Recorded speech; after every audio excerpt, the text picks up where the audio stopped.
Tuesday அன்றைக்கி ரொம்பவே சந்தோஷமான விஷயம் நடந்துச்சுன்னு தான் நான் சொல்லுவேன். ஏன்னா காலையில் 6 to 7 ரொம்ப நாளைக்கு அப்புறம் நான் 6 to 7 ஒரே டைமில் வந்து பூஜை பண்ணியிருந்தேன். பூஜை வேலையெல்லாம் முடிச்சுட்டு பாப்பா ஸ்கூலுக்கு அனுப்பி விடுறதுனால ஆஸ் யூஷுவல் எப்பயும் பண்ணுற வேலையெல்லாம் பார்த்துட்டு இருந்தேன். ஈவினிங் போல் தான் எப்பயுமே நான் கோவிலுக்கு போவேன். வீக்லி ஒன்ஸ் வந்துட்டு வீட்டு பக்கத்தில் இருக்கிற கோவிலுக்கு நான் எப்பயுமே போயிட்டு வருவேன். ஸோ அந்தமாரி போயிட்டு வரும்போது திரும்ப வரும்போது முருகர் என் கூடயே வந்தமாரி ஒரு விஷயம் நடந்துச்சு.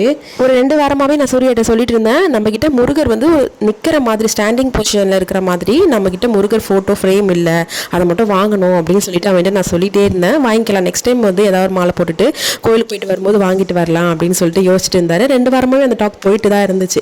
சரி, இன்னைக்கு கோயிலுக்கு போயிட்டு சாமியெல்லாம் கும்பிட்டுட்டு பிரசாதம்லாம் வாங்கி சாப்பிட்டுட்டு வெளியே வரும்போது ஒரு இன்சிடென்ட் நடந்துச்சு. சூர்யாக்கு இந்த மாதிரி அவங்க ஃப்ரெண்ட் ஃபோன் பண்ணாங்க, இருக்குன்னு சொல்லிட்டு கேட்டாங்க. இந்த மாதிரி கோவிலுக்கு வந்திருக்கோம் அப்படின்னு சொன்னாங்க. சரி, எங்கேயும் போயிடாத, ஒரு 10 நிமிஷம் வெயிட் பண்ணி நான் பக்கத்தில் தான் இருக்க வந்துடுறேன்னு சொன்னாங்க. அப்படின்னு சொல்லிட்டு நாங்களும் பிரசாதம்லாம் வாங்கி சாப்பிட்டுட்டு வெயிட் பண்ணிட்டு இருந்தோம். வந்த உடனே கோவில் வாசல்லேயே நான் திருச்செந்தூர் போயிட்டு வந்தேன், பிரசாதம் இந்தான்னு சொல்லிட்டு கொடுத்தாங்க. அதுவும் நாங்கள் எதிர்பார்க்கவே இல்லை, அப்படி ஒரு ஷாக் எங்களுக்கு.